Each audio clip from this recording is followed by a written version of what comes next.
नमस्कार साथियों, मैं सुनील कुमार आप सभी का स्वागत करता हूं मेरे YouTube चैनल टेक्निक टीचर में।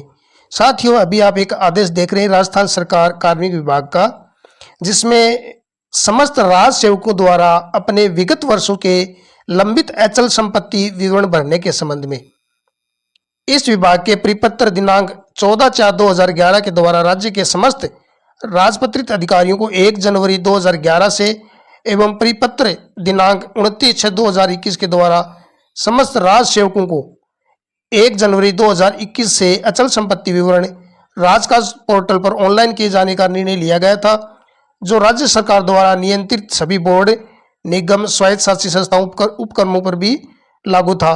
साथ ही अचल संपत्ति विवरण सार्वजनिक नहीं किए जाने पर कर्मचारियों की विजिलेंस क्लियरेंस नहीं दिए जाने, पदोन्नति पर विचार नहीं किए जाने व आगामी वेतन वृद्धि स्वीकृत नहीं किए जाने के दिशा निर्देश प्रदान किए गए थे।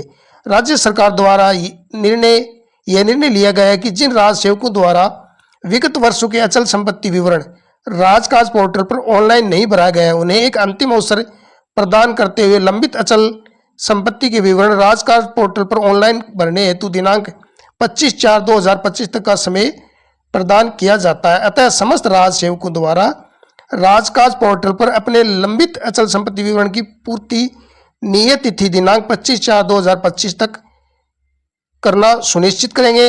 साथ ही समस्त प्रशासनिक विभागों के अतिरिक्त मुख्य सचिव, प्रमुख शासन सचिव, शासन सचिव एवं जिला अध्यक्षों, जिला कलेक्टर सहित को निम्नानुसार कार्रवाई हेतु व्याधिष्ट किया जाता है कि अपने अधीन कार्मिकों राज सेवकों के लंबित अचल संपत्ति विवरण राजकाज पोर्टल पर ऑनलाइन समय सीमा में भरवाए जाने हेतु निर्देशित करें।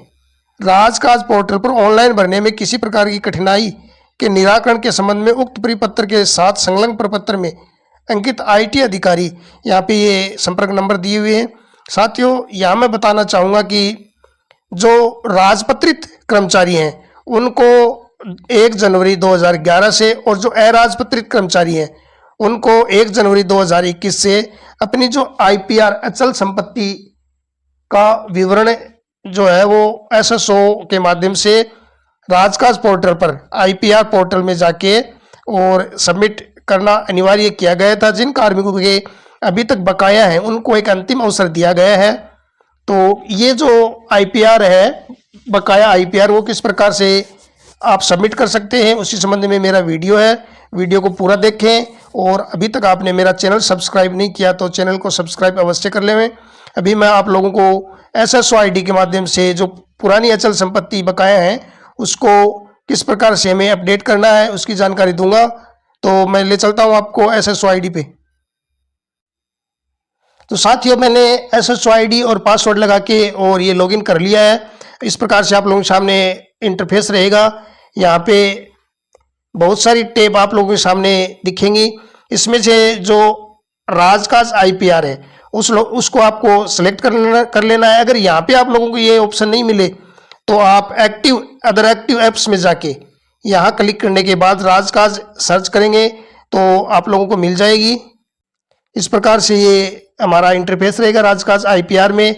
यहाँ पे आप ऊपर देख रहे हैं कि मैनेज इमूवेबल प्रॉपर्टी रिटर्न, यहाँ लीगेसी IPR और view submit immovable property return, इस प्रकार से हमारे सामने ये ऑप्शन है।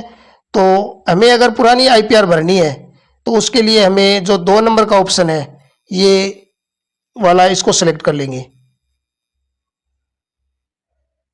इसको सेलेक्ट करेंगे तो यहाँ इस प्रकार से हमारे सामने कार्मिक का नाम, फादर का नाम, डेट ऑफ बर्थ और इधर यहाँ IPR फॉर्मेट PDF और चेक स्टेटस 2011 से।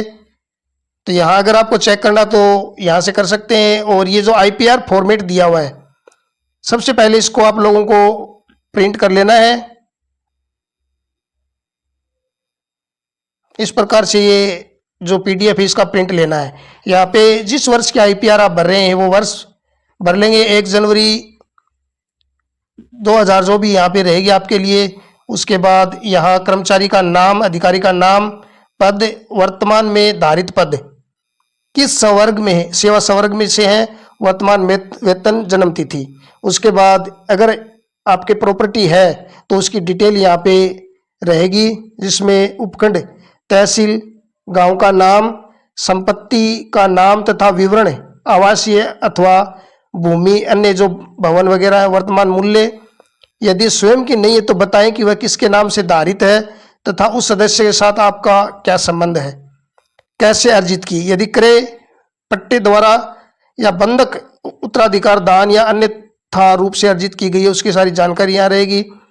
संपत्ति से आय और अभियुक्ति, इस प्रकार से ये यहाँ पे आप लोग इसका सारा डाटा जो भर लेंगे आज से, और उसके बाद यहाँ हस्ताक्षर और दिनांक भर के और इसकी पीडीएफ बना लेंगे।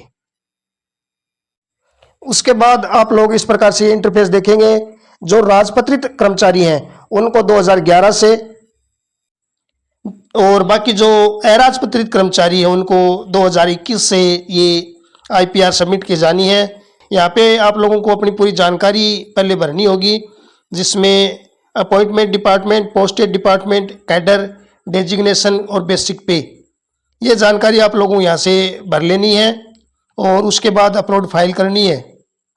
सारे डाटा करने के बाद यहाँ सबमिट का ऑप्शन रहेगा। तो साथियों, यहाँ पे मैं जो अराजपत्रित कर्मचारी है उनकी आईपीआर भर रहा हूँ 2021 की। तो यहाँ जो appointment department, secondary education department, posted department, secondary education department, और कैडर में एम्प्लॉयमेंट सुबॉर्डिनेट सर्विस, और डेजिग्नेशन फिजिकल ट्रेनिंग इंस्ट्रक्टर, और बेसिक पे यहाँ आ जाएगी। उसके बाद अपलोड फाइल पे क्लिक करेंगे, ब्राउज करेंगे, यहाँ फाइल को सिलेक्ट कर लेंगे और अपलोड कर लेंगे।